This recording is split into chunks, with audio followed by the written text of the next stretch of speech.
I had never met a Latin before. In fact, up to this time, I hadn't had much fun. I'd gone out with lots of guys and it had been in the papers that I was engaged to this one and that one, but now I think back on it, they all seem pretty ordinary.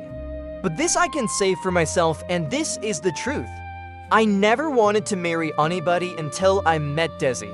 The day that Lucille Ball first met Desi Arnaz, she had a black eye and a torn dress from filming a fight scene for Dance Girl Dance 1940, and he didn't find her at all attractive until they met again later in the day, when she had changed into her own clothes and makeup. His oft-quoted first impression of her extraordinary beauty was, "That's a hunk o' woman." When they were first married in 1940, Arnaz had to give her a ring from a drugstore because all jewelry stores were closed.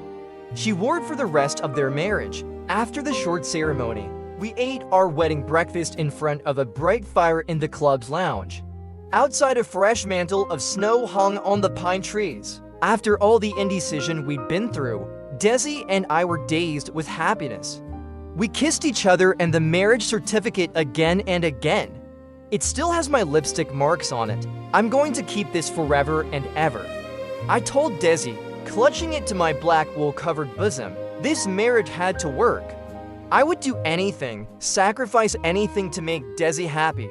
Ball decided to go ahead with the series I Love Lucy after having a dream in which Carole Lombard, the screwball comedy actress that died in a plane crash and who was a close friend of Lucy, recommended she take a shot at the risky idea of entering television and to get off of radio.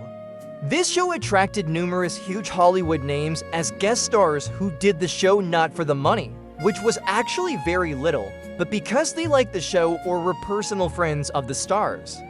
The impressive list includes Tennessee Ernie Ford, William Holden, John Wayne, Bob Hope, Will Wright, Elsa Lanchester, Van Johnson, Orson Welles, Rock Hudson, Eve Arden, Charles Boyer, Harpo Marx, Barbara Pepper, Pepito Perez, Peggy Rhea, Herb Vigran, Barbara Eden, Arthur Q. Bryan, Janet Waldo, Richard Crenna, Cornel Wilde, Richard Widmark, Gail Gordon, Natalie Schaefer, Hedda Hopper, Bob Jellison, Louis Nicoletti, Richard Reeves, Doris Singleton, Hy Averback, Catherine Card, Jane Ovello, George Reeves, Mary Jane Croft, Jerry Hausner, Elizabeth Patterson, Aaron Spelling, Ross Elliott, Hans Conried, the Pied Pipers, and Johnny Jacobs, among others. People always expect me to be funny.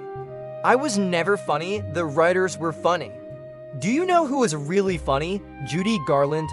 Judy Garland was naturally funny, the funniest lady in Hollywood. She made me look like a mortician.